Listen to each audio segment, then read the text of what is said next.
Hey guys, this is Dr. Saurabh Jain. I have done my MBBS and then I have done my MD from AIMS New Delhi. I am currently a senior resident in lab medicine in AIMS New Delhi. और आज मेरे साथ हैं India के one of the जिसको कह सकते हैं intellectual geniuses, all India rank 1 NEET 2020, Shoaib Aftab. बहुत दिन से आपका बेसब्री से इंतजार था. Actually I was trying to get in contact with you, but कभी हम मिल नहीं पाए एम्स में. सो शोएब, क्या चल रहा है, कैसा चल रहा है अभी? तो थैंक आई थिंक तुम्हारा एमबीबीएस तो हो गया ना? हाँ। Thank you sir, thank you for having me. और अभी मैंने फेब में अपना एमबीबीएस कंप्लीट किया और हाँ मई में ही अभी कॉन्वोकेशन भी था। हाँ तो हाँ हाँ हाँ तो बस अभी तो in the middle of figuring things out. और अभी स्टेप 1 मतलब मैं यूएसएमएल ही कर रहा हूँ और स्टेप हाँ 1 हाँ. दे दिया है। स्टेप 1 पास हो गया और स्टेप 2 की प्रिपरेशन कर रहा हूँ अभी तो।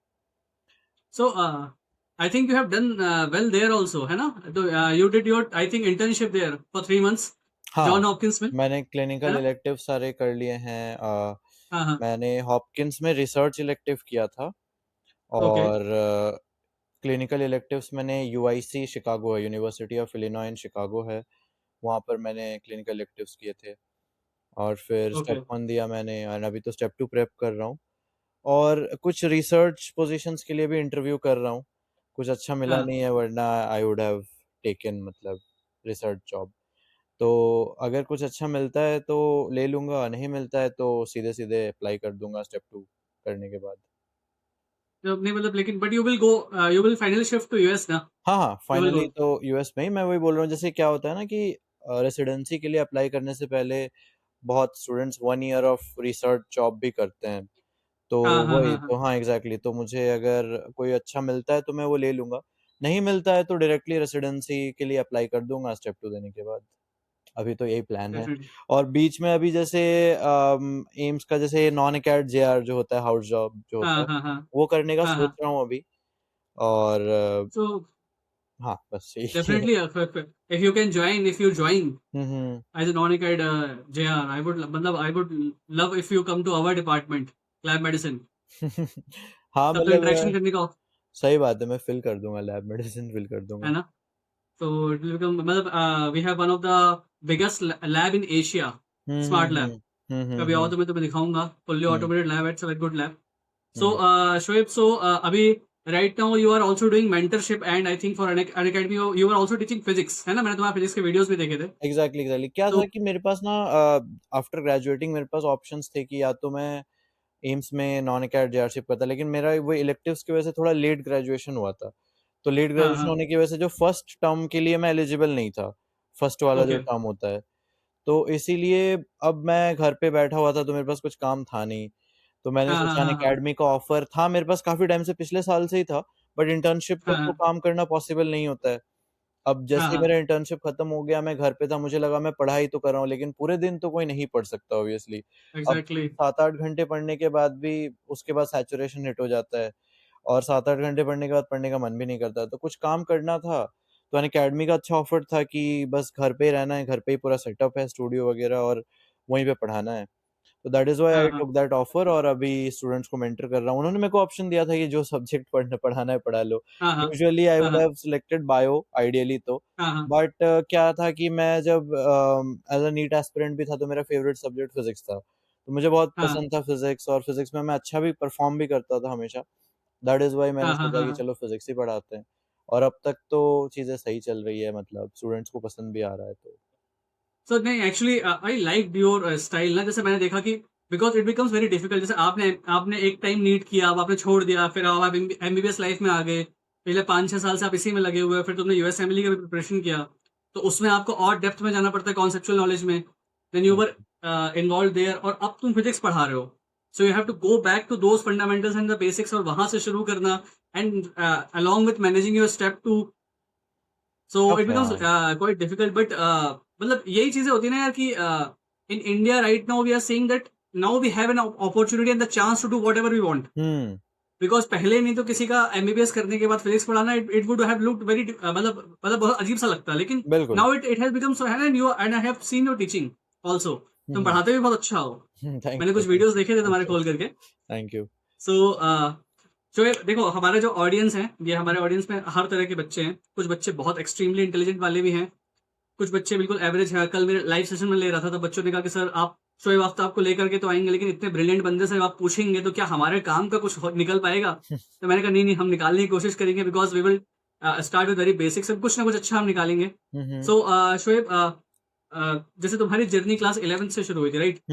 जब तुमने नीट की प्रिपरेशन तुमने 11th में शुरू करी थी या उससे पहले ही शुरू कर दी थी? नहीं मैंने 11 से ही स्टार्ट किया था। और उससे पहले 10th तक तो जो बोर्ड एग्जाम्स के लिए उसके लिए कोई कोचिंग नहीं था। मैं बस वो प्राइवेट ट्यूशन, जैसे ट्यूशन टीचर होते हैं हमारे आसपास, हाँ। वैसे बस फिजिक्स और मैथ्स पढ़ता था मैं ट्यूशन टीचर के पास। बाकी सब्जेक्ट मैं खुद से ही करता था। एंड फिर बोर्ड एग्जाम्स के बाद मेरे को लगा कि नहीं, नीट के लिए सीरियसली कोचिंग ज़रूरत है, तो मैं फिर कोटा चला गया। एंड 11-12 हम्म, 2 साल मैंने प्रिपरेशन किया और फिर फर्स्ट हम्म। अटेम्प्ट में ही मेरा नीट में हो गया। सो जैसे तुम्हारा, वैसे तुम रहने वाले कहाँ के हो? यू आर फ्रॉम विच वैसे तो सिटी? मैं उड़ीसा से हूँ, बट अभी हाँ हाँ, जैसे मेरा नीट के बाद फिर फैमिली दिल्ली ही शिफ्ट हो गई, तो हम लोग फिर दिल्ली शिफ्ट। पिछले 7 साल ओके। से दिल्ली ही रह रहे हैं। हाँ।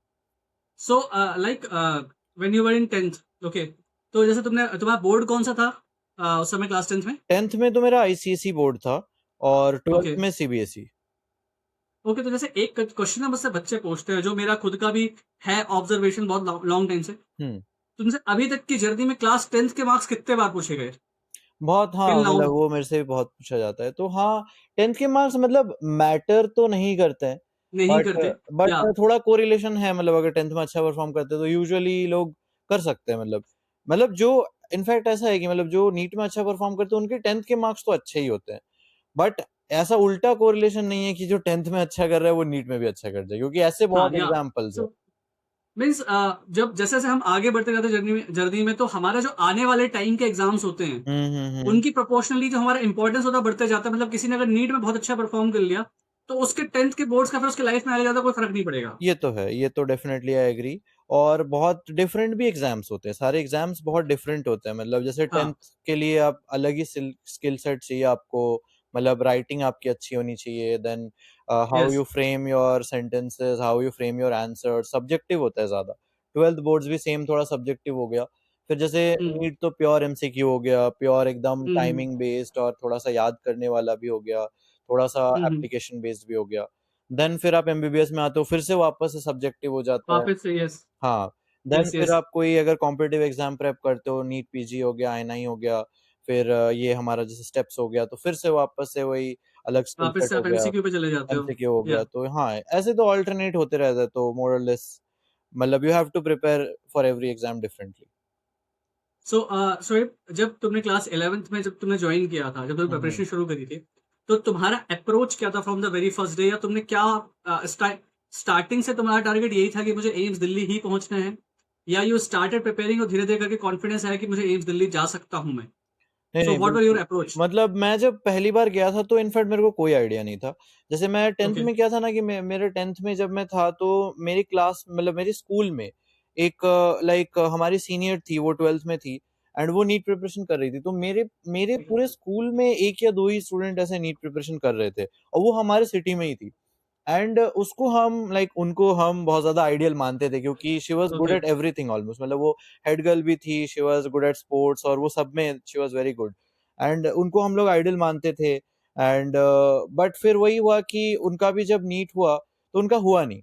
एंड उनके आईसीएसई, जैसे हमारा 10th में आईसीएसई बोर्ड होता है और 12th में आईएससी बोर्ड हो जाता है। मतलब हाँ आईसीएसई का हाँ जो हाँ। आईएससी बोर्ड हो या जाता है, तो आईएससी एग्जैक्टली, बोर्ड हाँ। में भी उनके अच्छे आए थे, बट उनका नीट में हम्म। हुआ नहीं। तो मेरे पास तो वही एग्जाम्पल था। मेरे को लगता था कि यार NEET is a very very tough exam, क्योंकि अगर उनका नहीं हुआ मतलब हम सब तो उनको आइडियल मानते हैं, उनका नहीं हुआ तो शायद फिर मेरा भी पता नहीं क्या होगा।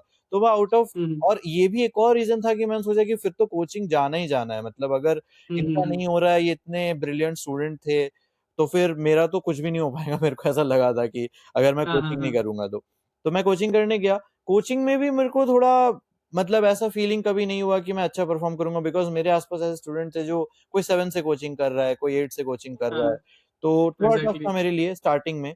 बट मेरे को हमेशा से ये था कि यार चलो ठीक है, जो भी है, मेरे को अपना बेस्ट देना है। मैं नहीं सोच रहा कि क्या होगा क्या नहीं होगा। फिर उसके बाद मॉक टेस्ट जैसे जैसे होते गए, जैसे जैसे मेरा हम्म स्कोर अच्छा आता गया कि हाँ, मेरे हम्म कंसिस्टेंटली 650 अबव बन रहे हैं, तो मेरे को हम्म लगने लगा कि नहीं यार, एटलीस्ट अगेन एम्स दिल्ली का तो मैंने तब भी नहीं सोचा था, बट मेरे को लगा था चलो एटलीस्ट टॉप 1000 या टॉप 500 टाइप रैंक में टारगेट कर सकता हूँ, क्योंकि मेरे कोचिंग में मेरे टॉप लाइक वहाँ के टॉप 100 या टॉप 50 में मैं आ रहा था, लाइक पूरे कोचिंग के जो कंबाइंड टेस्ट होते थे। Okay, yeah, I got to it. Like that is Allen वाई ना? मेरे को उस Yeah. पॉइंट पे लगा था कि हाँ मे बी मैं अच्छा करूंगा टॉप 500 टॉप 1000। बट अगेन ये तो बस एक गोल ही होता है कि हाँ एम्स दिल्ली मिल जाए, कोई श्योर तो कोई नहीं होता। मेरे को नहीं लगता कि अभी भी जो जिनको मिलता भी है वो ऐसे श्योर होते हैं कि हाँ मेरे को एम्स दिल्ली मिल जाएगा। एग्जैक्टली एक्चुअली मैं बच्चों को यही बोलता हूँ कि from the very start you should first focus on the process, not on the outcome. क्योंकि अगर आपका डिसिप्लिन मेंटेन नहीं है and day in and day out जो आपका टेस्ट सीरीज का जो भी आपका मॉक टेस्ट है आपका, आप परफॉर्म अगर उसमें नहीं कर रहे तो it if with in A confined period of time, 2 हफ्ते या 3 हफ्ते जितने भी दिन में आपका टेस्ट हो रहा है, अगर आप उसमें परफॉर्म नहीं कर रहे हो और आप टाइम मैनेज नहीं कर पा रहे हो, तो आप एकदम से मिरेकल एक्सपेक्ट नहीं कर सकते फाइनल एग्जाम में। You have to perform consistently whole year, तब जाकर के आप सोच सकते हो कि शायद आप उस रेस में हो। बिकॉज लास्ट जब आप जिस दिन आप एग्जाम दे रहे होते हो उस दिन आपके दिन का भी बहुत ज्यादा मैटर करता है कि आप क्या परफॉर्म करके आ पाते हो। जैसे इस बार भी हम सुन रहे हैं कि एक बंदे ने 720 स्कोर किया था एंड रीनीट में उसके 660 आ गए। बिल्कुल।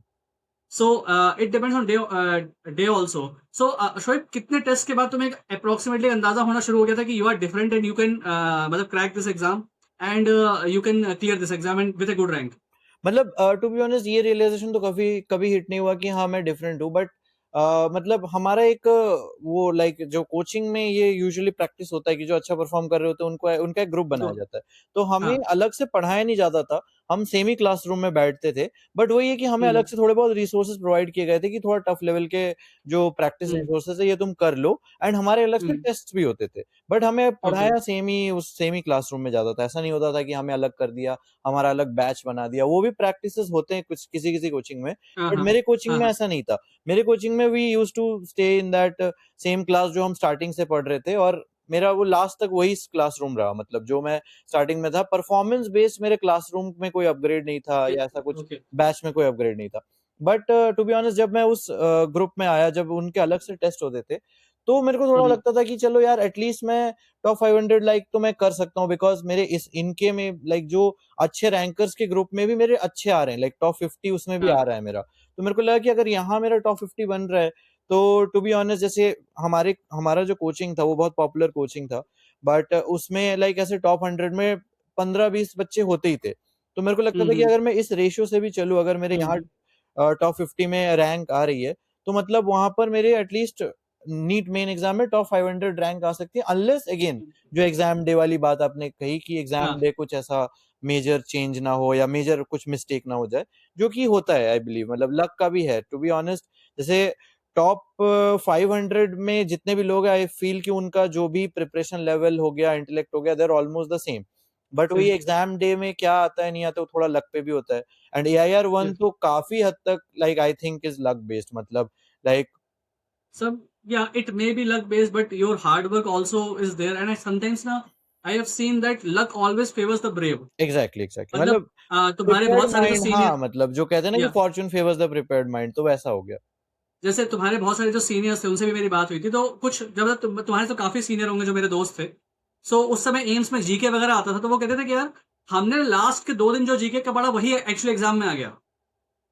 एग्जैक्टली। सो ये मतलब कहीं ना कहीं भगवान भी देखते हैं कि हाँ जो इंसान लगातार मेहनत कर रहा है उसके लिए कहीं ना कहीं से थोड़ा हो तो मतलब गॉड सपोर्ट मिलता पुट है। Some effort behind that person also. हाँ बिल्कुल सो बिल्कुल। शोएब, जैसे जो एक्स्ट्रा मटेरियल मिलता था, say for example you were in top batch और they are providing you some हाँ एक्स्ट्रा रिसोर्स, तो तुम उसके लिए टाइम कैसे मैनेज करते थे? मतलब तुम पहले जो तुम्हारा रेगुलर चल रहा है सिलेबस उसको कंप्लीट करके फिर एक्स्ट्रा पे जाते थे, या तुम्हारा होता था कि मुझे ये एक्स्ट्रा भी कंप्लीट करना ही है? हाँ, मतलब इनफैक्ट वही हुआ था कि मेरे साथ भी मैं पूरा का पूरा एक्स्ट्रा मटेरियल कंप्लीट कभी कर ही नहीं पाया। सो मैं क्या करता हम्म, था, मेरा मेरा अप्रोच ये रहता था कि जितने से मेरा काम बन रहा है, बेसिकली मैं ये देखता था कि जो प्रीवियस ईयर पेपर्स मैं कर रहा हूँ, मैं मेंस के भी क्वेश्चंस किया करता था, क्योंकि मेंस लेवल तक आ जाता है। तो इस बार भी जैसे पेपर टफ आया तो मेंस हाँ, लेवल तक तो आ गया। तो मैं मेंस के भी हाँ, करता था। तो मैं करता था कि अगर मेरा मेंस के क्वेश्चंस बन रहे हैं, हमारे टाइम पे केवीपीवाई का भी एग्जाम हुआ करता था। तो हाँ, हाँ, केवीपीवाई हाँ, थोड़ा-सा मेंस के ऊपर था, बट एडवांस से नीचे लेवल था उसका। तो मेरे को हाँ, था कि हाँ, केवीपीवाई लेवल तक अगर मेरे क्वेश्चंस बन रहे हैं, तो अब मेरे को एडिशनल प्रैक्टिस की ज़रूरत नहीं है। तो मैंने वो बेंचमार्क सेट कर रखा था। और फिर मेरे को लगता था कि जो टॉपिक्स वीक है, उसके लिए एक्स्ट्रा मटेरियल ज़्यादा अच्छे से करो। जो टॉपिक स्ट्रांग है ऑलरेडी, जिसमें मेरे क्वेश्चंस ऑलरेडी बन रहे हैं, कॉन्सेप्ट्स बने हुए हैं अच्छे से, उसके लिए अगर मैं नहीं भी कर पा रहा हूँ, टाइम नहीं मिल पा रहा है, तो दैट इज फाइन। मेरा ये अप्रोच ओके। रहता था। सो जैसे ना मैं बच्चों को बोलता हूँ हरदम, लेकिन मैं तुमसे भी इस चीज़ का पर्सपेक्टिव जानना चाह रहा हूँ कि से फॉर एग्जांपल अगर मान लो आपको हार्ड चीज लेवल पे जाना है क्वेश्चन, मान लो आपकी इच्छा से इस बार का जो एग्जाम है उसके बाद बच्चों का है कि सर पेपर बहुत टफ भी आ रहा है, so we have to cover up to that level, तो मैं कहता हूँ if you are already struggling in any subject, like तुम्हारे फिजिक्स में अगर अभी 50 नंबर 60 नंबर आ रहे हैं, तो डायरेक्टली आप हाई फाई पे मत जाओ। पहले आप उन 2 हफ्ते का जो टाइम है, 3 हफ्ते का टाइम है जो आपके टेस्ट में आने वाले हैं, उनके एटलीस्ट मॉड्यूल्स, आपकी क्लास के नोट्स, पीवाई क्यूज, और उसके बाद फिर आप चाहो अगर इतना आप कर लेते हो बाकी सब्जेक्ट्स को मैनेज करते हुए, तो ही आप ऊपर जाओ, नहीं तो आप उसके अभी लायक नहीं हो। और अगर आप करने की कोशिश करोगे तो उल्टा एक्चुअली आपको आपका नेगेटिव इंपैक्ट आएगा आपकी पढ़ाई पे rather than positive impact, because आपसे इजी मॉडरेट हो नहीं रहा और आप टफ पर जाओगे। तो आप एक टॉपर को देख करके टफ का सोच सकते हो, लेकिन आप पहले टॉपर जैसे बेसिक तो कवर करो। बिल्कुल। मतलब you should have something to stand on ना। So am I right at this place or not, मतलब मेरा मेरा जो थिंकिंग है वो सही है कि नहीं उस चीज में? बिल्कुल, बिल्कुल सही है। मेरा भी यही रहता था कि मैं एटलीस्ट बेसिक्स को सबसे पहले कवर करूँ एंड देन मैं धीरे-धीरे नॉलेज को बिल्ड करूँ। अगर बेस स्ट्रॉन्ग होगा तो फिर आई फ़ील कि कॉम्प्लिकेटेड क्वेश्चंस भी सॉल्व किए जा सकते हैं। वो यस। थोड़ा-सा एप्टीट्यूड पे बात आ जाती है कि आप कितने कम इन्फॉर्मेशन से कितना ज़्यादा उसको जो है सॉल्व कर पा रहे हो। तो मैंने ये चीज़ तो नोटिस किया है कि अगर आपके बेसिक्स बहुत ज़्यादा स्ट्रॉन्ग हैं, तो आप अगर कोई न्यू क्वेश्चन भी आता है, तो अगर आप थोड़ा दिमाग लगाते हो, थोड़ा out of the box thinking करने की कोशिश करते हो, तो आपसे वो सॉल्व होगा। अब जहाँ तक स्पीड एक्यूरेसी मेंटेन करने की बात है, उसके लिए खैर आपको एक्स्ट्रा लेवल या एडिशनल क्वेश्चंस की प्रैक्टिस करने की ज़रूरत है। But that is only for speed accuracy. अगर आपको सिर्फ सॉल्व ही करना है, तो इवन न्यू क्वेश्चंस भी सॉल्व हो सकते हैं या थोड़े टफर क्वेश्चन भी सॉल्व हो सकते हैं, अगर आपके बेसिक्स बहुत स्ट्रॉन्ग है एंड बेसिक्स बिल्कुल परफेक्ट क्रिस्टल क्लियर है।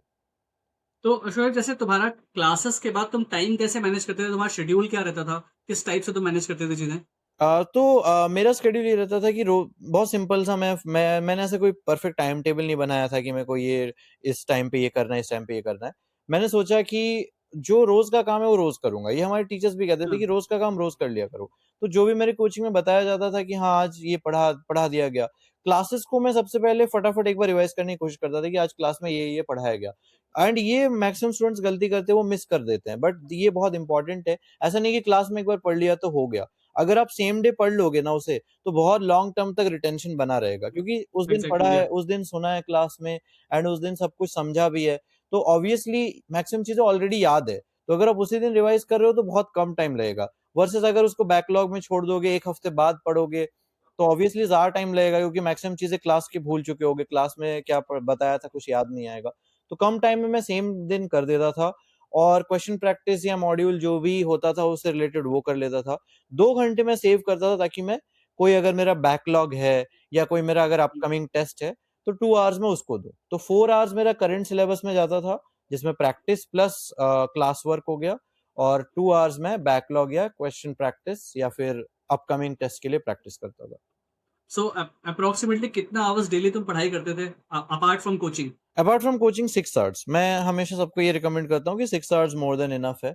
और हाँ, लास्ट में अगर आप थोड़ा-सा 7 आवर्स कर पाओ, तो that is good. 7 to 8 hours अगर या कर पाओ एंड लास्ट में कोचिंग भी नहीं होता, तो और ज़्यादा या कर सकते हो। डेफिनेटली। सो मैं हरदम बोलता हूँ कि अगर if when you are done with coaching you have whole day with you, तो हुँ। आज 8 घंटे 9 घंटे तक भी आप खींच लेते हो, इट्स ओके। बट 12 घंटे अगर आप सोचते हो कि आप रोज पढ़ लोगे और साल भर पढ़ लोगे, तो मुझे तुम्हें लगता है कि it is practically possible? I don't think it's practically possible consistently उस चीज को कर पाना, बिकॉज कहीं ना कहीं बॉडी जाकर के एक टाइम के बाद थकने लगती है, एंड देन वो लास्ट लास्ट में एग्जाम के जस्ट पहले बर्नआउट होना शुरू होता है। बिल्कुल, बिल्कुल। टू बी ऑनेस्ट, मतलब मैं तो यही करता था कि हमारे कोचिंग में एक बेनिफिट ये था कि क्लासेस हफ्ते में 4 डेज़ होते थे। तो हमारे पास 3 ओके। दिन तो छुट्टियाँ ही होती थी। तो हाँ। 3 दिन वो थोड़ा-सा रेस्ट पीरियड मिल जाता था।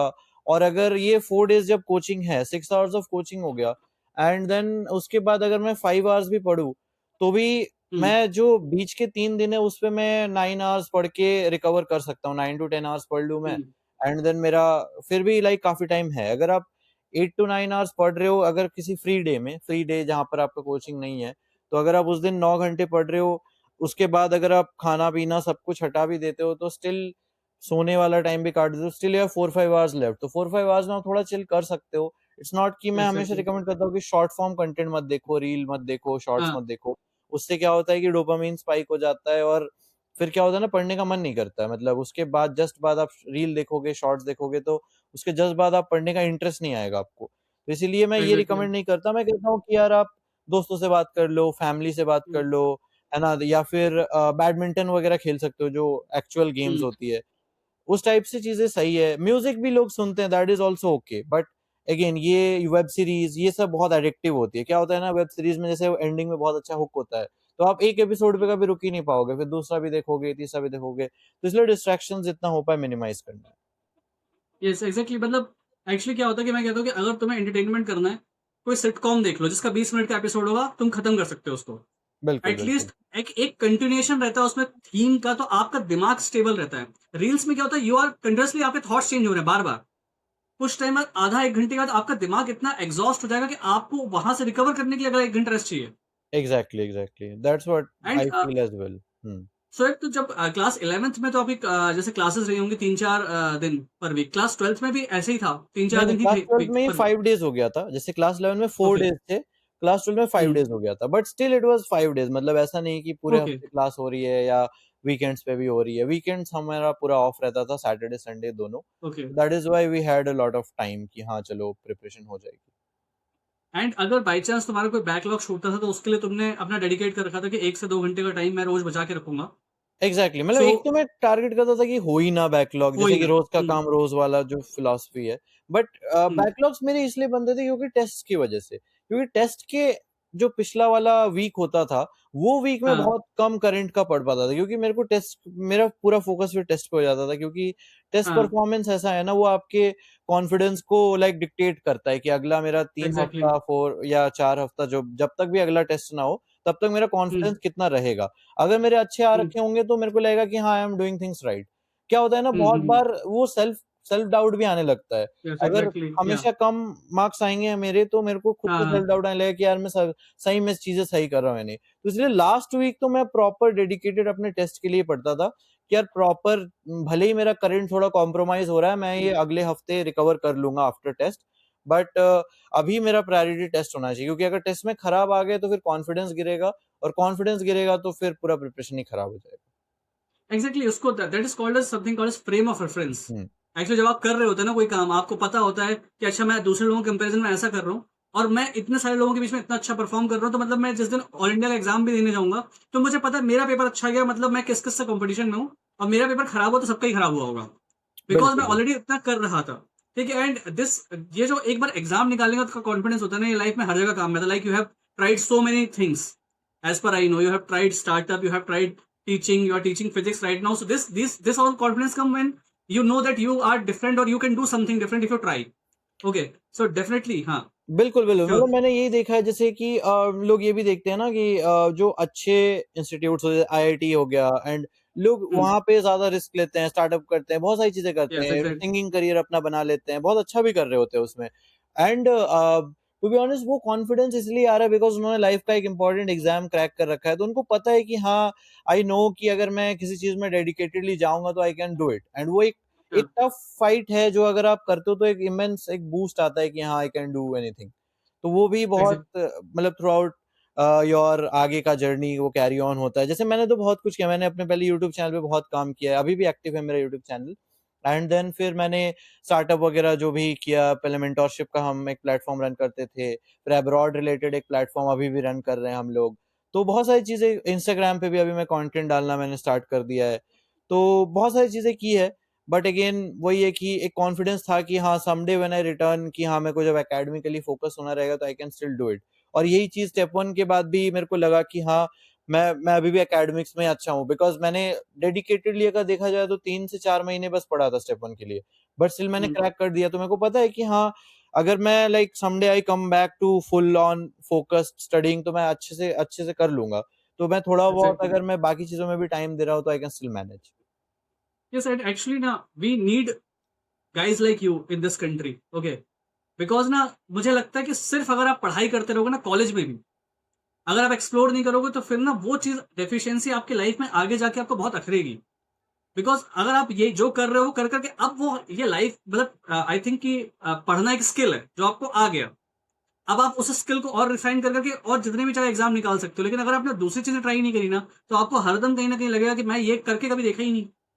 बिल्कुल, लाइक मैं एक बार चेतन भगत का एक इंटरव्यू देख रहा था भावेश अग्रवाल के साथ। भावेश अग्रवाल ओला का जो फाउंडर है ना, हुँ, सो वहां उस इंटरव्यू में यही बात चल रही थी कि चेतन भगत ने कहा कि just because you have cracked IIT, तो तुम्हें कॉन्फिडेंस था कि तुम किसी भी स्टार्टअप में हाथ डालोगे, यू विल मेक इट।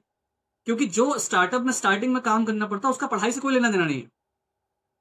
तो it just gives you general confidence कि मैं जिस भी काम में हाथ डालूंगा I will be number one there if I try. So definitely. और मैंने एक एम्स के अंदर एक बहुत अच्छी चीज देखी है जो मैं बच्चों को बोलता हूँ, कॉलेज जब भी आप चूज करो, सी कि वहां आपको लोग किस तरह के मिलने वाले हैं। क्योंकि आप जितना कॉलेज से सीखते हो, एक्चुअली एम्स ने हमें नहीं बनाया, हमने एम्स को बनाया है। हमारे जैसे लोग जब आते हैं, जो इंटेलेक्चुअल लोग होते हैं, जब वो हमारे कन्वर्सेशन होते हैं, these are very different type of conversation, right. So आप किस तरह के लोगों से इंटरेक्ट करो ये बहुत मायने रखता है, क्योंकि बहुत सारी चीजें आप उन लोगों से सीखते हो। जैसे तुमसे बहुत सारे लोगों ने बहुत कुछ सीखा होगा, ओके, तुमने बहुत सारे लोगों से, अपने सीनियर से बहुत कुछ सीखा होगा। सो दैट्स वाई इंस्टीट्यूट भी बहुत मैटर करता है इन लॉन्ग रन। आप जैसे I think in US also wherever you will go, that will also be a very top institute. I am hoping that you will join somewhere and you will do something good with very good. You are going to be a great doctor. जैसे कि हमारे AIIMS से बहुत सारे लोगों ने MLE देकर के बहुत अच्छे अच्छे जगह से किया हुआ है। बिल्कुल, बिल्कुल, so let's hope for the best. And तो मुझे थोड़ा सा अभी इस समय बताओ, जैसे 2025 का पेपर टफ आया, ओके, फिर 2026 का भी पेपर टफ आ गया। नीट का पेपर तो थोड़ा कंपेरेटिवली इजी था, रीनीट का काफी टफ आ गया। तो लुकिंग फॉरवर्ड 2027 के लिए, अगर मान लो तुम तैयारी कर रहे होते या तुम अभी क्लास 11th में होते हो या क्लास 12th में होते हो, तुम जस्ट इस साल देने वाले होते एग्जाम, तुम क्या अप्रोच रखते हो? तुमको क्या लगता है क्या होना चाहिए, क्या कैसे तैयारी करनी चाहिए? हाँ, तो मेरे टाइम पे भी वही है कि थोड़ा-सा अबव या मतलब थोड़ा-सा टफ लेवल का प्रिपरेशन तो करना ही होता है। जैसे मेरे टाइम पे क्या होता था कि हमने जब प्रिपरेशन स्टार्ट किया था, तब तो एम्स एग्ज़ाम्स का ट्रेंड फिर भी था। मतलब 19 में भी एम्स का एग्ज़ाम हुआ था। बट जस्ट हमारा जो 2020 के टाइम पे ये रूल चेंज हुआ कि एम्स का एग्ज़ाम नहीं होगा, अब बस नीट का ही एग्ज़ाम होगा। तो हम्म। इसीलिए हमने जब अपनी प्रिपरेशन स्टार्ट की थी तब तो हम एम्स के अकॉर्डिंग ही प्रिपेयर कर रहे थे कि जो टफ लेवल, हम्म। क्योंकि उस टाइम पे एम्स का पेपर बहुत टफ आता था, फिजिक्स के क्वेश्चंस हाँ। बहुत टफ आते थे, केमिस्ट्री भी टफ आती थी, तो इसीलिए एंड इट हम वाज लोग 60 60 60 ना, हाँ 60 क्वेश्चन फिजिक्स, 60 क्वेश्चन केमिस्ट्री और 60 क्वेश्चन बायो। हाँ, और 20 जो था वो करंट अफेयर्स जी और के। वो हाँ। जीके, ये सब रहता था उसपे। तो इसीलिए हमें लगता था कि हमें तो ऊपर लेवल की प्रिपरेशन करनी होगी, एंड नीट के लिए हम लोग मतलब जितना हम अभी कर रहे हैं उससे हमारा काम हो जाएगा, क्योंकि नीट में थोड़ा कंपैरेटिवली पेपर ईज़ी आएगा और हाँ। वो हो जाएगा। बट अगेन अराउंड मतलब जब हम 12th में थे, अराउंड बीच में हमें पता लगा कि अब तो एम्स का एग्ज़ाम हट रहा है और अब से बस नीट के थ्रू ही एडमिशन्स होंगे। तो उस पॉइंट ऑफ टाइम पे हमने थोड़ा-सा चेंज किया, थोड़ा-सा हम लोग टफ लेवल के क्वेश्चन्स हमने करने कम कर दिए, ज़्यादा थोड़ा नीट फ़ोकस्ड हो गए। और इस बार भी जैसे अगर मैं बोलूँ 2025 का जो पेपर था वो टफ आ गया था।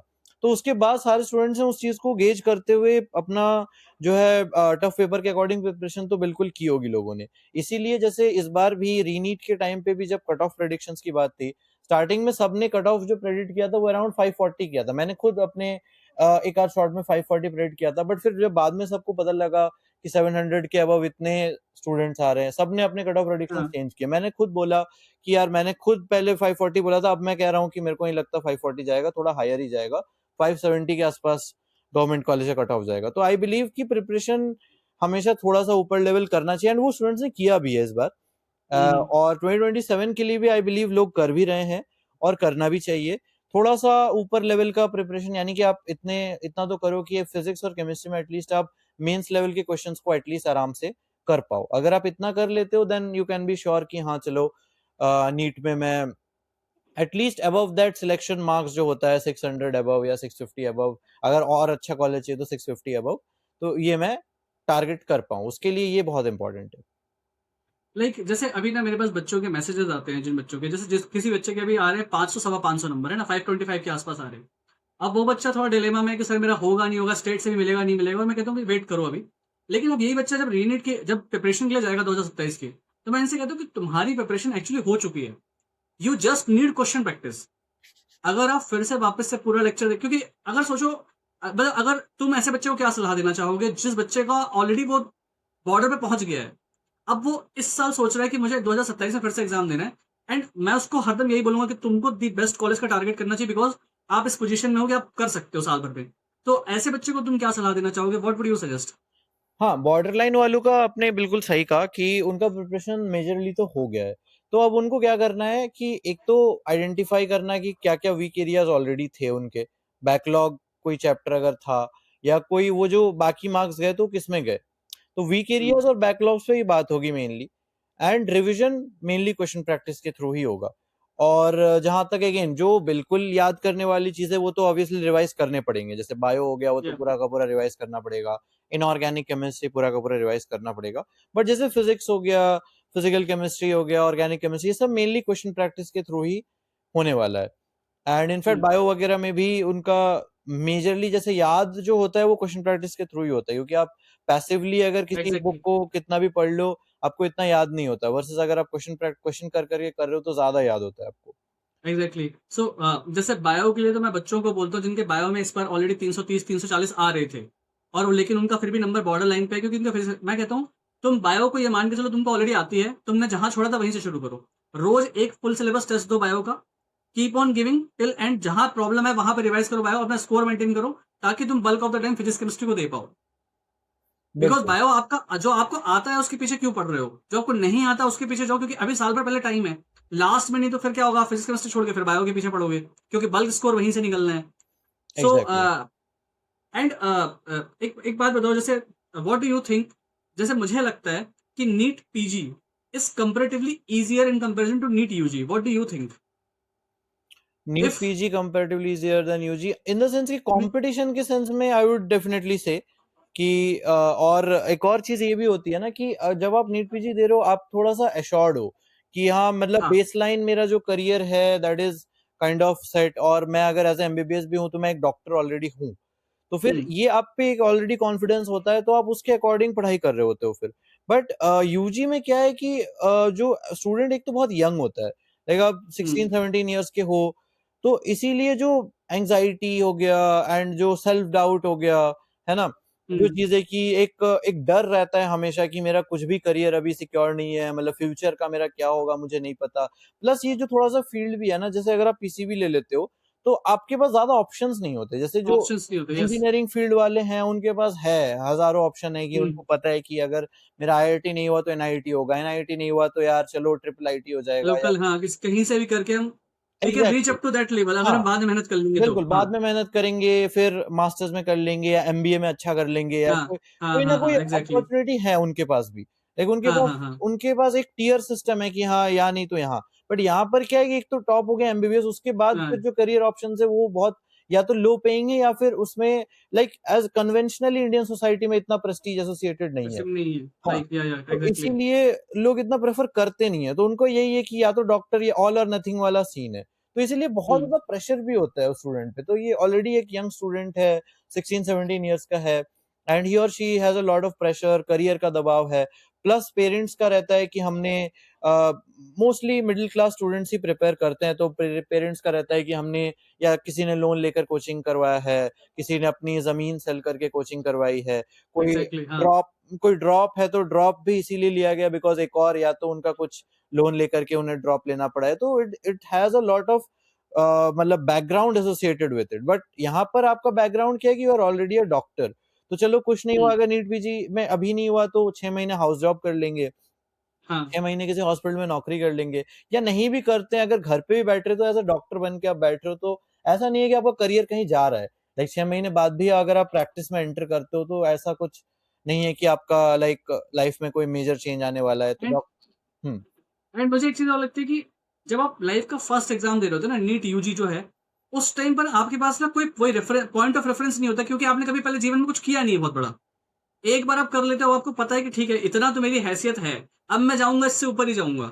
एंड तब एग्जाम निकालने का जब आप बैठ रहे होते हो ना, आप इतने स्ट्रेस में नहीं होते जितना बच्चे अभी होते हैं यूजी के टाइम पर, क्योंकि पीजी के एग्जैक्ट टाइम पे उनका एक बैकअप होता है कि चलो ठीक है मेरी डिग्री एक पूरी हो गई है। And second, they know how to face exam. तो उनके लिए ठीक है, चलो एम्स का एग्जाम इस बार नहीं निकला, 6 महीने बाद दे देंगे, फिर आ जाएगा, रैंक आ भी जाती है। और डेफिनेटली एक बार नहीं हुआ, चलो ठीक है 6 महीने बाद दे दिया, रैंक इंप्रूव कर ली, एंड बिल्कुल you get a good seat. Okay and so Shoaib, जैसे तुम्हारा you were very very good at in physics, okay, तुम्हारा फिजिक्स बहुत ही अच्छा था। And I have developed a theory with time and what I have seen with students की जिन लोगों का physics बहुत अच्छा होता है, यूजुअली कहीं ना कहीं उनका बायो थोड़ा लैकिंग होता है, या उनका मन नहीं होता बायो में, या उनको बहुत रिपीटेटिव एंड बोरिंग लगती है बायो। क्या तुमको भी ये चीज फेस करनी पड़ी थी? बिल्कुल बिल्कुल, मतलब मेरा तो लाइक बायो ही वीक सब्जेक्ट, जैसे सबका एक वीक सब्जेक्ट होता है, मेजॉरिटी स्टूडेंट्स का हाँ, फिजिक्स वीक सब्जेक्ट होता है, तो मेरा बायो वीक सब्जेक्ट था। और एग्जैक्टली। वही है कि मुझे ना चीजें याद करने में बहुत दिक्कत होती थी, मतलब कि मुझे या तो जल्दी याद नहीं होती थी, या फिर मेरा मन भी नहीं करता था पढ़ने का। मुझे लग रहा हम्म है कि मैं ये हम्म क्यों याद कर रहा हूँ, लाइक क्यों मुझे याद करना exactly, पड़ रहा है, यहाँ पे कोई हम्म लॉजिक नहीं है। जैसे हम लोग, हमारा ब्रेन जब फिजिक्स में जो अच्छे होते हैं ना, वो बहुत लॉजिकल होते हैं। वो हमेशा सोचते हैं कि हम्म। अच्छा चलो मैकेनिक्स में ये कॉन्सेप्ट लग रहा है तो ये ऐसे लग रहा होगा, ये फोर्स हाँ ऐसे हाँ। लग रहा है तो फोर्स ऐसे लग रहा होगा, ये मोमेंटम कंजर्व हो रहा है तो ऐसे कंजर्व हो रहा है। बट वही चीज जब विजुअलाइज नहीं हो पाती है बायो में, कोई लाइन लिख दी गई है यार, चलो मतलब एग्जांपल, अगर मैं सेकेंडरी मेटाबोलाइट, जैसे बायोमोलिक्यूल में एक एनसीईआरटी में है कि कॉन्केवेलिन ए लेक्टिन, तो अब वो उसमें आप क्या लगा लोगे लॉजिक? कोई लॉजिक ही नहीं है। वो नाम है, तुम्हें याद करना है तो करना है, कोई साइंटिस्ट का नेम है तो है, नाम याद करना है तो करना है। तो वो चीज मुझे दिक्कत देती थी। एंड इनफैक्ट मेरे को बहुत हेल्प हुआ कोविड से भी, लाइक मतलब वैसे तो कोविड से हाँ। बहुत ज्यादा दिक्कतें आई सबको, बट कोविड में हमें क्या हुआ था ना कि हमारा एग्जाम पोस्टपोन हो रहा था 2020 में, हमारा पोस्टपोन ऑलमोस्ट, मतलब हमारा एग्जाम 2 बार पोस्टपोन हुआ। एंड इन हाँ। टोटल अराउंड 3-4 मंथ्स बाद हुआ था हमारा एग्जाम, मतलब आई गेस अराउंड सितंबर में हमारा एग्जाम हुआ था। हम्म। तो तब पीक कोविड का टाइम था, तो इसलिए मेरे को जो एक्स्ट्रा टाइम मिला, मैं वो पूरा मैंने उसको डेडिकेट कर दिया कि मैं अपना, मेरा जो वीक एरिया बायो, इसको मैं स्ट्रांग बना के रहूंगा। तो सही है। एक लर्निंग पॉइंट ये भी है जो मैं स्टूडेंट्स को कहता हूँ कि अगर आपको एक लर्निंग पॉइंट, आप मेरे से पूछ रहे हो कि भैया एक लर्निंग पॉइंट बताओ, तो मैं ये बताता हूँ कि यार कोई एडवर्सिटी अगर आप आती है तो आप उसमें भी एक सिल्वर लाइनिंग ढूंढने की कोशिश करो, है ना? कि कहते हैं ना, every cloud has a silver lining. तो अगर कोई एडवर्सिटी आ रही है, कोई डिफिकल्टी आ रही है, तो उसमें भी आप देखो कि यार क्या हो सकता है कि मेरे लिए ये चीज अच्छा वर्कआउट सही कर बात। जाए, मेरे लिए एक अच्छा अपॉर्चुनिटी बन जाए। तो मैंने तो इसे एज अपॉर्चुनिटी देखा कि चलो मेरे को टाइम मिल रहा है, I would study more. And मेरा जो वीक एरिया है बायो, इसको मैं स्ट्रांग बना के रहूंगा। एंड फिर फाइनल एग्जाम में मेरे बायो में भी 360 on 360 आए। एक्चुअली तुमने और मैंने साथ में एम्स ज्वाइन किया था। You join in September. I have seen your freshers also, and I joined in 2020 only. Hmm मैंने एमडी ज्वाइन किया था उस टाइम पे। हम्म तो उस टाइम पे भी यही हुआ था कि बिकॉज ऑफ कोविड ना नीट का पीजी का एग्जाम की काउंसलिंग पोस्टपोन्ड हुए जा रही थी। लेकिन एम्स तो एम्स है, एम्स ने कहा हम तो एग्जाम करवाएंगे। हर किसी ने सोचा एग्जाम तो पोस्टपोन्ड होगा क्योंकि कोविड पीक पे चल रहा है, और उनको, और मैं हरदम कहता हूँ कि कभी एग्जाम के पोस्टपोन्ड होने के भरोसे मत बैठो। एग्जैक्टली। जैसे इस बार हुआ था ना कि होगा नहीं होगा, कब होगा सर, रीनीट भी पोस्टपोन्ड हो जाएगा कि नहीं। और एक्चुअली लास्ट दिन सुप्रीम कोर्ट का शायद डिसीजन आया था और अगले दिन एग्जाम हो गया। और मैं तैयार था कि इस बार एम्स का एग्जाम होगा तो मुझे देना है, क्योंकि मैं घर पे बेरोजगार बैठा हुआ हूँ। क्योंकि कोविड के चक्कर में, नीट के चक्कर में नौकरी छोड़ दी, काउंसलिंग हो जाएगी और काउंसलिंग अब हो नहीं रही। बिल्कुल so I gave the exam and I clear at that time. So मतलब कहीं ना कहीं कभी कभी जब चीजें खराब हो रही होती है तो आपके लिए अच्छी भी हो सकती है, अगर आपको अपॉर्चुनिटी समझ में आए एंड एग्जैक्ट उस टाइम को आप यूज कर ले जाओ। बिल्कुल बिल्कुल। ओके, सो शोएब, तुम्हारे दिमाग में जैसे यूजली क्या होता है, जो लोग फिजिक्स में बहुत अच्छे होते हैं, मैथमेटिकली जो इंटेलेक्चुअली बहुत स्मार्ट होते हैं, उनका कुछ ना कुछ उनके दिमाग में चलता रहता है पीछे कि मुझे ये भी करना है, ये भी करना है, ये भी करना है। और वो कभी भी ना, एक जैसे डॉक्टर कुछ होता है ना, एक जगह बिल्कुल शांत बैठ के पढ़ो, वो चीज नहीं हो पाती उनसे। So what are your plans for future, what are you thinking out? Because मुझे पता है तुम्हारे दिमाग में कुछ ना कुछ हैच हो रहा होगा, apart from US family which you are going for something, you must be doing something. So what are you planning for things you are planning right now? बिल्कुल बिल्कुल, मतलब ये तो है कि बैक ऑफ द माइंड बहुत सारी चीजें चल रही होती है, आप हमेशा सोचते हो कि ये भी करके देखते हैं, ये भी करना है, ऐसा कुछ किया जा सकता है। एंड हम, मतलब मैं जब दोस्तों के साथ भी बैठता हूँ तो मैं यही सब चीजें डिस्कस करता हूँ। कई बार तो मेरे दोस्त भी बोर हो जाते हैं कि यार तू यही सब बातें करता रहता है, ये कर सकते हैं, वो कर सकते हैं, तू नॉर्मल चिल करने वाली बातें कर, मौज मस्ती वाली बातें कर। तो मतलब हमारे मौज मस्ती में भी मैं यही सब कभी कभी बीच में ले आता हूँ कि यार ये चीज करना चाहिए, वो चीज करना चाहिए। तो मेरा तो अभी ऐसे टू बी ऑनेस्ट, जैसे अभी तो मेरा एमएलई का है, जस्ट बिकॉज कि मेरे को यूएस के हेल्थ केयर सिस्टम में मेरे को लग रहा है कि like they have the best health care system, और मैं अगर वहां जाकर के अपनी ट्रेनिंग लूंगा। तो जब मैंने अपना जैसे स्टार्टअप जर्नी वगैरह भी स्टार्ट किया था, यूट्यूब जर्नी स्टार्ट किया था, उस टाइम पे भी मेरे को था कि लेट्स सी, मतलब अगर मैं कुछ अच्छा बिल्ड कर लेता हूँ, अगर कुछ अच्छा आइडिया मेरे पे आता है तो I can work on it. मतलब बट मेरे को अनफॉर्चुनेटली ऐसा कुछ मेजर बड़ा स्टार्टअप आइडिया टाइप कुछ मिला नहीं, कि मतलब ऐसा कोई मतलब कोचिंग तो कोई भी बना सकता है। अब मैं चाहूँ तो मैं नीट रिवॉल्यूशन करके कुछ ऐसा लॉन्च कर सकता हूँ, बट टू बी ऑनेस्ट हाँ। अगेन अल्टीमेटली अगर आप देखोगे तो बहुत सारे मतलब ऐसे लाइक अच्छे रिवॉल्यूशन हुए हैं, जैसे कोचिंग का प्राइस बहुत कम हो गया है। तो ये सब चीजें अच्छी हुई है, बट मेरे को नीट फील्ड में इतना था नहीं कि मेरे को नीट फील्ड में ही कुछ ऐसा बड़ा बिल्ड करना है। मेरे को था कि अगर मुझे कोई बहुत इंटरेस्टिंग आइडिया आता है तो मैं उस पर बिल्ड कर सकता हूँ, स्टार्टअप वाले फील्ड में पूरा जा सकता हूँ, जैसे प्रॉपर एक स्टार्टअप होता है कि इंसान बैंगलोर शिफ्ट होता है या हम्म, कैपिटल रेज करने की कोशिश करता है, फंडिंग वगैरह सिक्योर करने की कोशिश करता है, पिच टेक बनाता है। ये सब चीजें मैं करना चाहता था, but I could not get anything to worth to work on. मतलब मेरे दिमाग में ऐसा कुछ आया नहीं। मैंने बहुत लोगों से बात भी की, बट मेरे को ऐसा कुछ खास मिला नहीं। तो इसलिए मैंने हाँ, सोचा कि अभी for me the best option would be कि हाँ चलो मैं यूएसएमएल कर लेता हूँ। या पैरेलली, एग्जैक्टली। हाँ पैरेलली मेरे को था कंटेंट क्रिएशन में इंटरेस्ट था, मेरे को मजा आता था स्टूडेंट्स को गाइड करने में, बताने में, ये सब। एंड मेरे को था कि अब स्टूडेंट के पॉइंट ऑफ व्यू से जो चीजें अच्छी हो सकती है, जैसे मैंने एमबीबीएस अब्रॉड वाला चीज, क्योंकि इसमें बहुत कंफ्यूजन होता है स्टूडेंट्स को कि क्या करना है क्या नहीं, क्या कहाँ पर क्या सही इन्फॉर्मेशन है क्या गलत इन्फॉर्मेशन है। तो ये सब रिलेटेड मैंने काम किया इस पे। कंटेंट फील्ड में मैंने किया, इन्फ्लुएंसर मार्केटिंग की भी। जैसे हम मेरे और मेरे को-फाउंडर के साथ एक कंपनी है जो हम इन्फ्लुएंसर मार्केटिंग भी करते हैं। तो हम लोग हम्म, बहुत सारी फील्ड में जो कंटेंट रिलेटेड फील्ड में अब अभी हम काम कर रहे हैं। बाकी जहाँ तक लॉन्ग टर्म विजन, मतलब अभी एआई रिलेटेड मैं चीजें सीख रहा हूँ।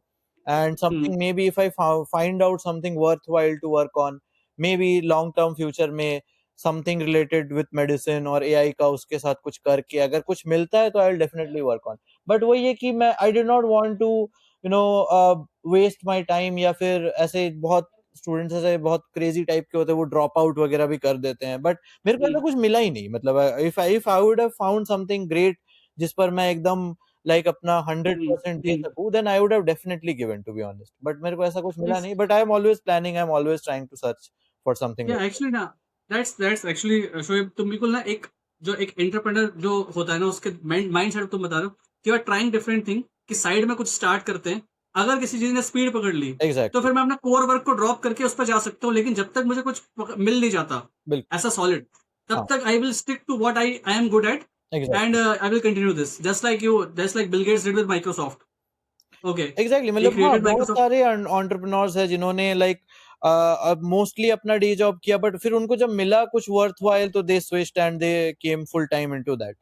तो और बहुत बार ये भी होता है कि आप अपने बहुत सारे एंटरप्रेन्योर्स हैं जिन्होंने बहुत अच्छी कंपनीज बिल्ड की है, बहुत ग्राउंड ब्रेकिंग चीजें बनाई हैं। बट उन्होंने भी स्टार्ट ऑफ किया था from working at some company. तो वो एक किसी कंपनी में उन्होंने काम किया, एग्जैक्टली। उनको कुछ आइडियाज मिले, कुछ नॉलेज मिला।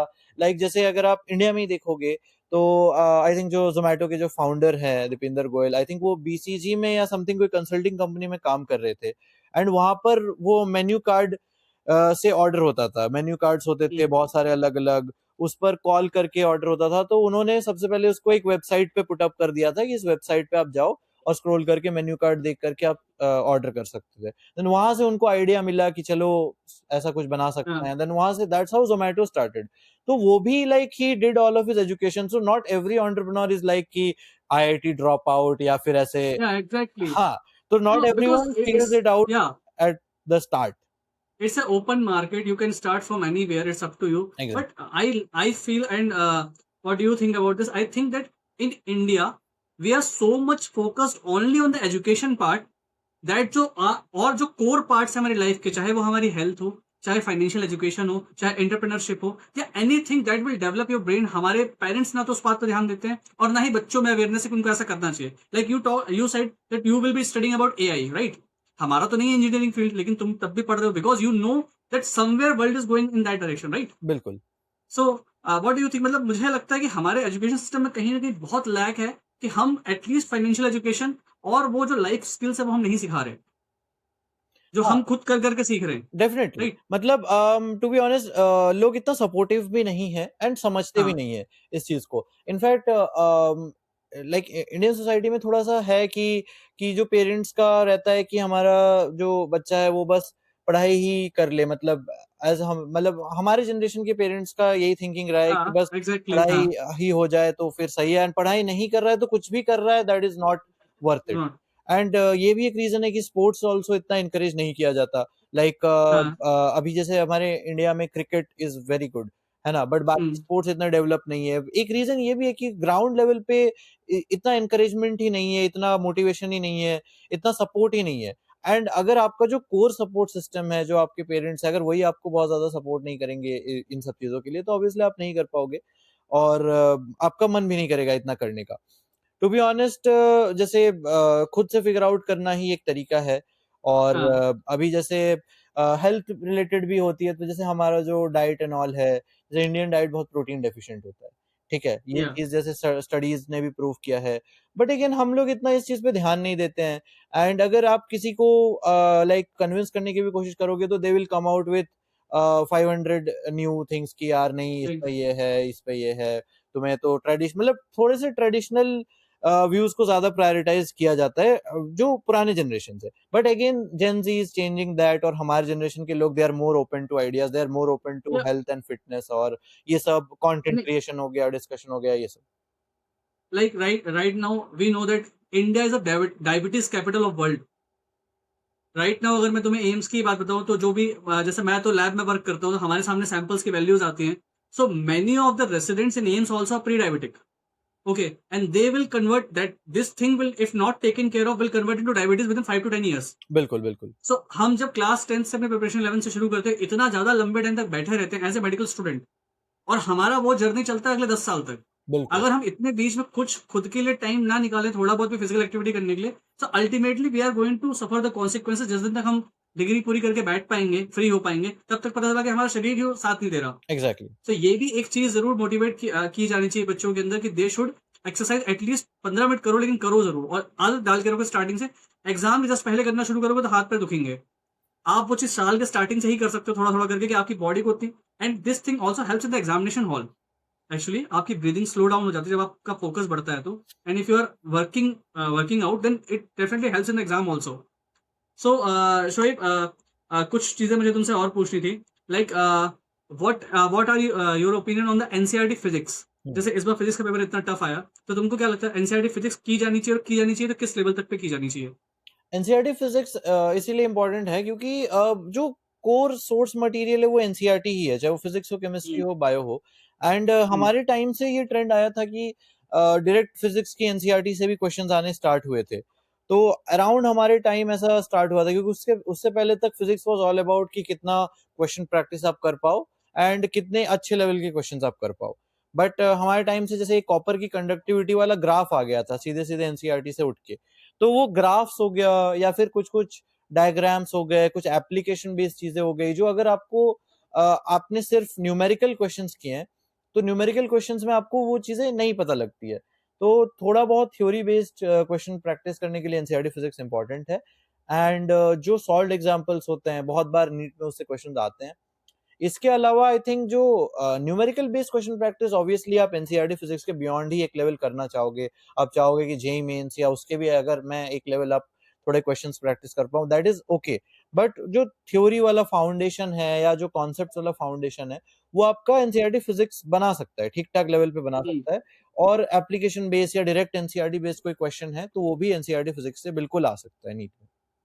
सो जब सीक्वेंस की हम बात करते हैं, किसी ने फिजिक्स का कोई चैप्टर उठाया मान लो, ठीक है, मान लो आज इलेक्ट्रोस्टैट्स उठाया, ओके, तो किस सीक्वेंस में उसको करना चाहिए? पहले क्या करना चाहिए, फिर क्या करना चाहिए, फिर क्या करना चाहिए? पहले ऑब्वियसली क्लास के जो लेक्चर्स है, क्लास के जो नोट्स है, वो हम्म, सबसे इंपॉर्टेंट है, क्योंकि वही हम्म, बेस बना रहे होंगे, क्योंकि टीचर का पढ़ाया हुआ ज्यादा समझ आता है। क्योंकि समझ आप आता खुद है से, एग्जैक्टली. हाँ नॉर्मली मतलब मैं खुद से पढ़ के एनसीईआरटी पढ़ के चैप्टर समझ जाऊंगा, नो डाउट। बट बहुत सारी चीजें होगी जो मैं पहली बार पढ़ रहा हूँ तो मुझे इतना आइडिया नहीं है, मुझे उसका बैकग्राउंड नहीं पता, मुझे उसका कॉन्टेक्स्ट नहीं पता। बट अगर वही कोई टीचर ने मुझे एक्सप्लेन किया तो वो प्रॉपर बैकग्राउंड के साथ, प्रॉपर कॉन्टेक्स्ट के साथ चीजों को एक्सप्लेन करेंगे, चीजों को रिलेटेबल बनाएंगे वो। क्योंकि टीचर का काम ही वही होता है, they have been doing that for 15-20 years. तो यस. उनको पता है कि चीजों को कैसे स्टूडेंट पॉइंट ऑफ व्यू से फ्रेंडली बनाया जाए, रिलेटेबल बनाया जाए। तो टीचर का कंटेंट, क्लास नोट्स इज सबसे पहला प्रायोरिटी, वो कर लिया।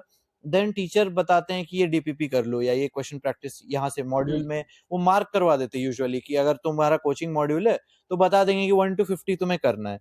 तो वो जो होमवर्क दे रहे हैं ना कि 1 to 50 क्वेश्चन करके आना, वो 1 to 50 बिल्कुल करना है। होमवर्क को अवॉइड नहीं करना है या उसको स्किप नहीं करना है, वो बिल्कुल कर लो, क्योंकि वो क्लास में पढ़ाई हुई चीजों पे बेस्ड है। वो जितना उन्होंने पढ़ाया उतना ही वो मार्क करवाते हैं कि इतना करके आओ, उतना कर लो। देन आप एनसीईआरटी पे जाओ। एनसीईआरटी में भी आप उतना ही करो जितना क्लास में ऑलरेडी हुआ है। अब ऑब्वियसली एक लेक्चर में जो 1.5 आवर्स का लेक्चर होता है उसमें इतना तो पढ़ा नहीं दिया जाएगा कि पूरा चैप्टर खत्म है। तो आप अगर एनसीईआरटी में देखोगे तो वो 2 पेज या 3 पेज होंगे मैक्स। 3 पेज पे. हाँ, एग्जैक्टली. तो एक लेक्चर अगर 2 पेज है तो वो पढ़ने में ज़्यादा टाइम नहीं लगेगा, हाफ एन आवर मैक्स लगेगा। एंड मोस्ट इम्पोर्टेंटली मैक्सिमम चीज़ आपको ऑलरेडी पता होगी। जो कंसेप्चुअल चीज़ें हैं, अंडरस्टैंडिंग वाली चीज़ें आपको ऑलरेडी पता होगी। बस आप क्या कर रहे होगे, you will be skimming for points जो एग्जाम के लिए इंपॉर्टेंट है, या लेट्स से कोई पैराग्राफ है या कोई डायग्राम है या कोई फ्लो चार्ट है जो एग्जाम में पूछा जा सकता है, वो आपको पता लग जाएगा। ये आपको एक एक्स्ट्रा एज प्रोवाइड करेगा। ओके। सो पहले हम लेक्चर्स करें, नोट्स करें, उसके डीपीपीस करें, उसके बाद एनसीईआरटी में जो भी पार्ट हमको लग रहा है कि बिल्कुल कुछ है या कुछ एक्स्ट्रा मिल रहा है, वो हम मार्क कर सकते हैं, बिल्कुल but it should go in this sequence only, exactly मेरा राइट? तो यही फ्लो फॉर है। एनी स्टूडेंट, मोटा मोटा मतलब इस सीक्वेंस में ही चीजें चलनी चाहिए। आइडियली यही है, बट अगर कोई हाँ। स्टूडेंट जैसे बहुत स्टूडेंट प्री रीड भी करना चाहते हैं, अगर कोई प्री रीड करना चाहिए कि मैं क्लास लेक्चर स्टार्ट होने से पहले आई वांट सम कॉन्टेक्स्ट, मैं पहले से प्री हम्म, रीड करना चाहता हूँ, हम्म, तो यूजुअली कुछ लोग करते हैं, जो अच्छा बहुत अच्छे स्टूडेंट्स होते हैं वो करते हैं। मैं नहीं करता था हम्म, टू बी ऑनेस्ट, हाँ, but I I do can recommend, understand. Like अगर आप कर पा रहे हो तो दैट इज वेरी गुड। अगर आपके पास इतना टाइम है, you and you are dedicated enough कि हाँ, इवन बिफोर क्लास में that topics that I want some context, तो उस केस में आप थोड़ा सा पी रीड एनसीईआरटी करके देख सकते हो। बट अगेन अल्टीमेटली जब क्लास के बाद आपको जो प्रॉपर कॉन्टेक्स्ट होगा, तभी आपको पढ़ने में मजा आएगा NCERT. And what about NCERT in chemistry, in physical, chemistry organic, inorganic? Exactly हाँ, तो केमिस्ट्री का भी इनऑर्गेनिक के लिए आई बिलीव वो एकदम सोर्स मटेरियल की तरह आप उसको पढ़ो। लाइक आप जब भी रिवीजन कर रहा, अगेन फर्स्ट टाइम तो मैं हमेशा क्लास नोट्स ही बोलता हूँ, क्योंकि इवन फॉर इनऑर्गेनिक आप क्लास नोट्स ही फर्स्ट टाइम करो, बट रिवीजन के टाइम पे आप क्लास नोट्स अगर आप स्टार्ट नहीं भी कर रहे हो, you can start straight away from NCERT, क्योंकि आपको पता है कि जो मेनली मेरे क्वेश्चंस बनेंगे वो सीधे सीधे एनसीईआरटी में से बनने वाले हैं। तो अगर मैं इनऑर्गेनिक कर रहा हूँ तो I can straight forward start from NCERT, NCERT के मार्कर्स पढ़ लो, एनसीईआरटी बेस्ड क्वेश्चंस कर लो, एंड प्रॉपर मेरा जो मेन मटेरियल वो एनसीईआरटी हो। बाकी फिजिकल के लिए आई बिलीव सेम ही जाएगा फिजिक्स जैसा, पहले क्लास नोट्स हो गया, मॉड्यूल हो गया, देन आप वापस एनसीईआरटी पे आओ। ऑर्गेनिक में थोड़ा सा मिक्स्ड अप्रोच रहता है, बट अगेन ऑर्गेनिक में भी I believe more than NCERT class notes बहुत ज्यादा इंपॉर्टेंट है, बिकॉज ऑर्गेनिक में सब कुछ बेसिक से पढ़ाना पड़ता है। ऑर्गेनिक में आप पहले आईयूपीएसी सीखते हो, देन आप आइसोमेरिज्म सीखते हो, तो ये जो स्टार्टिंग के चैप्टर्स है वो आपका कहीं ना कहीं आगे के अंडरस्टैंडिंग को बना रहे होते हैं।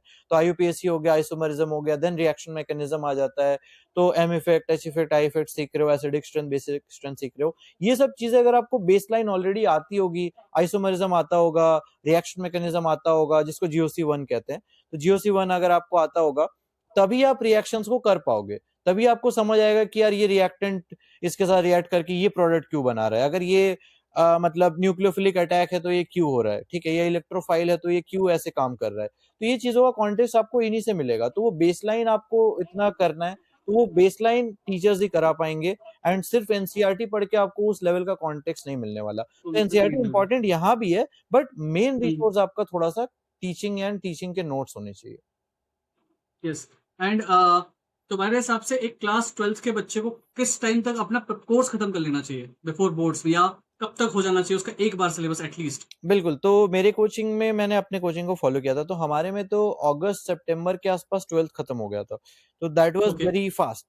कहीं-कहीं पे अक्टूबर तक हो जाता है, कहीं-कहीं पे नवंबर तक हो जाता है, बट आई बिलीव नवंबर से लेट नहीं करना चाहिए, क्योंकि आपको 11th भी रिवाइज करना है ना? यस, तो एग्जैक्टली। यूजुअली रिकमेंडेड कि September is a good sweet spot, सितंबर अक्टूबर तक अगर आपका हो गया है, तो देन आप 3 महीने 4 महीने जैन तक आप 11th कर सकते हो।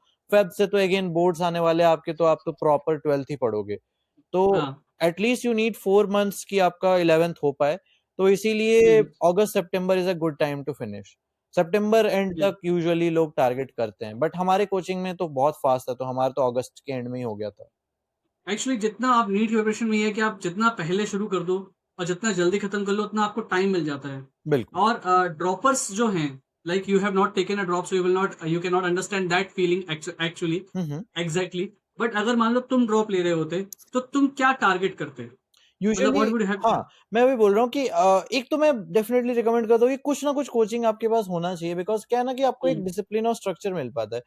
जब हम खुद प्रिपेयर कर रहे होते हैं तो हम ना बिल्कुल आइसोलेटेड हैं, हम एक अपने कंफर्ट ज़ोन में बैठे हुए हैं। हमें नहीं पता कि एग्ज़ैक्टली आज के दिन मेरा कितना कंटेंट पूरा होना चाहिए। तो इवन अगर आपको ऑफलाइन जॉइन करने का मन नहीं भी है, ऑनलाइन ले लो, एंड हाँ। अगर आप सारे क्लासेस नहीं भी अटेंड कर रहे हो, just for the structure, just for that time table कि हाँ, इतने दिन में इतना चीज़ें हो जानी चाहिए, उसके लिए बस आप एक ऑनलाइन प्लेटफ़ॉर्म में ले लो।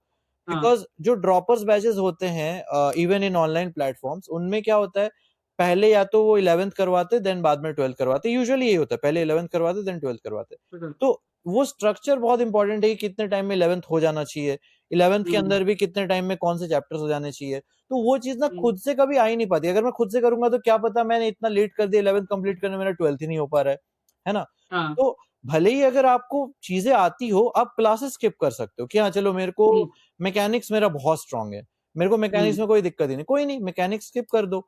आप केमिस्ट्री के लेक्चर्स ले लो, है ना, ऑर्गेनिक हम्म, वीक होगी, फिजिकल केमिस्ट्री वीक होगी, फिजिकल ऑर्गेनिक पे ज्यादा फोकस कर लो, ठीक है। But at least enroll in some platform, कोई भी हो। अगर आपको ऑफलाइन नहीं जाना कोई बात नहीं, मैं ये नहीं कह रहा कि ऑफलाइन जाना ही पड़ेगा, बजट का इशू है, exactly. You can not afford offline, कोई दिक्कत नहीं है, ऑनलाइन ले लो। But take some coaching and then prepare, और उसके अकॉर्डिंग आप स्केड्यूल के अकॉर्डिंग चलते जाओ। 11th करो, फिर 12th करो, और हो पाए तो आई रिकमेंड कि एटलीस्ट अपने ड्रॉप ईयर में 2 to 3 टाइम्स आपका कंप्लीट सिलेबस रिवाइज होना चाहिए, और इतना अगर आप कर पाते हो तो definitely you will do well. Like मैं बच्चों को बोलता हूँ कि एटलीस्ट आपके पास एक टेस्ट सीरीज का शेड्यूल प्रॉपर होना चाहिए, जिसके हिसाब से आपका सिलेबस होते जाए। और लेक्चर्स वो देखो जो आपको रिक्वायरमेंट लग रहा है कि आपका कोई चीज़ वीक है तो आपको करना है। बिल्कुल नहीं तो बाकी बचा हुआ टाइम अपना लेक्चर देखने के बाद क्वेश्चन प्रैक्टिस के लिए दो। एंड क्वेश्चन, मैं कहता हूँ ड्रॉपर्स का तो क्वेश्चन प्रैक्टिस इतना ज्यादा होना चाहिए कि लास्ट टाइम तक आते आते आपके लिए पेपर ना बस ऐसा हो कि आपको लगे कि आप जो कर रहे थे रोज वही कर रहे हो। एग्जैक्टली। सो डेफिनेटली था कि आपके ना हर टाइप के क्वेश्चंस देखे हुए हैं, और अगर कुछ एक आधा इधर उधर का आ भी जाता है तो you don't need to score 720 by 720 to get AIIMS. आप एक आध दो गलतियां कर भी दोगे तो भी आपको मिल जाएगा। बिल्कुल बिल्कुल बिल्कुल। ओके, सो शोएब, और तुम्हारे हिसाब से तुम क्या कहना चाहोगे बच्चों को? और यहाँ पर हम बात कर रहे हैं, मेजोरिटी ऑफ द बच्चे हैं they are average. Average in the sense कि जो बच्चा 600 नंबर भी लेके आ रहा है उसको मैं एवरेज ही मान के चल रहा हूँ। ओके, हम यहाँ ब्रिलियंट बच्चों बस की बात नहीं कर रहे हैं, हम यहाँ पर उन बच्चों को तुम क्या कहना चाहोगे? क्योंकि मैं हरदम पहले से बच्चे से बोलता हूँ, अगर आपका लेवल बहुत नीचे है तो पहले कम से कम अपना सिलेक्शन सिक्योर करो, इतना कर लो। Don't go for tough things, go for them. जब आप उस लायक हो जाओ पहले आप कम से कम अपना एक सिलेक्शन, क्योंकि लाइफ में आगे बढ़ना बहुत जरूरी है। आगे जाके आप पीजी एम्स दिल्ली से कर सकते हो जैसे मैंने किया। ओके, आपका एमबीबीएस यहाँ से हो तभी आप एम्स पीजी तक एम्स दिल्ली तक पहुंचे, बस जरूरी नहीं है। बिल्कुल एंड डेफिनेटली अगर किसी को सीट मिल रही है तो उसको जहां से भी मिले कहीं ना कहीं से अपनी जर्नी स्टार्ट कर लेनी चाहिए, जो मुझे लगता है। सो व्हाट वुड यू से, जो यंग जनरेशन है और जो हमारे ड्रॉपर्स हैं उनके लिए तुम क्या कहना चाहोगे? What is your opinion, what is your point of view regarding that? बिल्कुल बिल्कुल। मैं यही कहूंगा कि जैसे अगर आज का कोई वीडियो देख रहा है and they have stuck till the end, मतलब अभी तक अगर वो देख रहे हैं तो obviously they have been watching the whole episode. और मैं वही कहूंगा कि आप ऑलरेडी डेडिकेटेड हो and you know what you want, कि आपको, हाँ आपको नीट में सिलेक्शन चाहिए, आपको अच्छा परफॉर्म करना है, आपको ये चीजें ऑलरेडी पता है। एक चीज मैं डेफिनेटली कहूंगा कि यार जो भी आपके मॉक टेस्ट हैं, जो भी आपके स्कोर्स आ रहे हैं, जो भी आप मेहनत कर रहे हो, उन चीजों को बहुत ज्यादा दिल पे मत लो। क्योंकि हम लोग यंग होते हैं, 17-18 ईयर ओल्ड होते हैं, तो हम लोग बहुत ज्यादा इजिली इन्फ्लुएंस हो जाते हैं इन चीजों से। तो होता क्या है कि अगर हमारे कम आ गए तो हम डिमोटिवेट हो जाते हैं, फिर थोड़े अच्छे आए तो हम बहुत मोटिवेट हो जाते हैं। तो स्टेबल रहना है, ऐसा नहीं सोचना है, अपना बेस्ट देने पे हमेशा फोकस करना है। उसके बाद सिलेक्शन हो ना हो, देखो अगर आप एक कॉम्पिटिटिव एग्जाम के लिए बहुत अच्छे से प्रिपेयर भी कर लेते हो, अगर आपका सिलेक्शन नहीं भी होता है तो भी आप बहुत सारी चीजें सीख के जा रहे होते हो कि यार कैसे, how you have to prepare for an exam, how you have to deal with life, एक स्टूडेंट लाइफ में आपको कैसे रहना होता है, और आप कैसे अपना मतलब मेहनत कर सकते हो, आप पढ़ाई करना सीख रहे होते हो, बहुत सारी चीजें सीख रहे होते हो। एंड ये चीजें आपको आगे भी कहीं ना कहीं काम आने वाली है। तो इट्स नॉट कि आपकी लाइफ यहीं पे एंड हो रही है, कि आप, ये एक जैसे एक पार्ट ऑफ लाइफ है ना। तो एमबीबीएस के बाद भी like you have to struggle, ऐसा नहीं है कि आपका ये एक एग्जाम है तो आपका स्ट्रगल खत्म हो जाएगा इससे। और तो दोनों लाइफ में यू हैव टू स्ट्रगल, तो that is why I would say इतना उसको दिल पे नहीं लेना है, अपना बेस्ट देने पे फोकस करो। और हो सकता है कि a lot of people who are watching this videos, आपका शायद सिलेक्शन नहीं होगा आगे चल के, मे बी, ठीक है, but a lot of will get selected, some will not. बहुत ज्यादा फर्क नहीं पड़ता यार, जस्ट आप अगर अपना बेस्ट देना भी सीख जाते हो, रिग्रेट नहीं होना चाहिए बात में। मतलब मेन चीज यही है कि आप ये कॉन्फिडेंस में आके बोल पाओ कि यार मेरा सिलेक्शन नहीं हुआ कोई बात नहीं, बट मैंने अपना बेस्ट दिया था एंड मेरे पास कोई रिग्रेट नहीं है, कि आई डिड माई बेस्ट। ये उसके बाद सिलेक्शन नहीं हुआ कोई नहीं यार, सीट्स नहीं थे इतने, है ना, कंपटीशन इतना ज्यादा है, तो आई could not get selected, that is not my worry. मैंने अपना बेस्ट दिया था। अपना बेस्ट देना भी अगर आप सीख जाते हो तो लाइफ में आप बहुत अच्छा करोगे। That is my exactly, ending message to the yeah, student. yeah, yeah, exactly, exactly. Like my younger sister, she prepared for NEET. But उसने वो नहीं निकाल पाई, तो फिर उसने उसके बाद BCA किया, हम्म फिर उसने आगे MCA करने के लिए क्लास 12th की मैथ्स फिर से दी, फिर उसने MCA नहीं किया, फिर उसने MBA किया, फिर उसने फाइनेंस में PhD की, अभी वो दिल्ली यूनिवर्सिटी में असिस्टेंट प्रोफेसर है। सो अल्टीमेटली कहीं ना कहीं से आपका पाथ बन जाता है, एक बिल्कुल एग्जाम नहीं तो वो स्किल आप यूज करके दूसरे एग्जाम में, फिर तीसरे एग्जाम में कहीं ना कहीं you can make a path from बिल्कुल दैट। सो डेफिनेटली शोएब, आज हमने बहुत सारी पढ़ाई की बातें की, थोड़ा बहुत हमने इधर की बात भी की, but I think you have a lot in your mind. बहुत सारी ऐसी चीजें हैं जो हमारी पढ़ाई के अलावा भी तुम्हारे दिमाग में, जो you can guide young students. तो एक मैं तुम्हारा इंटरव्यू ऑल लेना चाहूंगा, बिल्कुल एंड बिल्कुल वी कैन डिसाइड, है ना, कुछ ना कुछ टॉपिक्स तुम ही सजेस्ट करना, एंड कुछ हम एक टू एंड फोर we will definitely connect again. And बहुत अच्छा लगा तुमसे बात करके यार। First time I am taking interview of AIR1। Actually वैसे तो मेरे दोस्त है, लेकिन AIR1 से मैं पहली बार इस तरह से कम्युनिकेट कर रहा हूँ इस लेवल पर। Thank you so sir, thank you for having me. And और बेस्ट ऑफ। बहुत अच्छा लगा आपके भी इस पे पॉडकास्ट पे आके। एंड जो क्वेश्चंस आपने पूछे, जेन्युइनली ये क्वेश्चंस होते हैं मैक्सिमम एस्पिरेंट्स के, और आई बिलीव कि we have addressed a lot of important stuff जो एक स्टूडेंट के माइंड में होता है। ओके यार, okay Shoaib, thank thank you, you, thank you, thank you sir, thank thank you, या